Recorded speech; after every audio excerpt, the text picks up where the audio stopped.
এতগুলা টাকা এক কাজ করি আমার কাছে রাইখা দিই কেউ টেরও পাইব না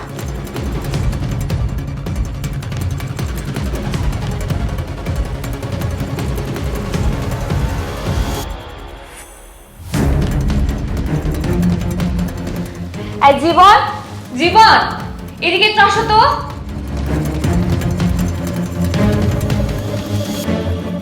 কি হয়েছে এত চিল্লাচ্ছ কেন? তুমি না বলে টাকাটা এখানে রেখেছো, কোথায় টাকাটা? তোমাকে দিয়ে না একটা কাজও ঠিকভাবে হয় না। আমি নিজে এখানে রেখে গেছি, আমার স্পষ্ট মনে আছে। দেখি সরো, আমাকে খুঁজতে দাও।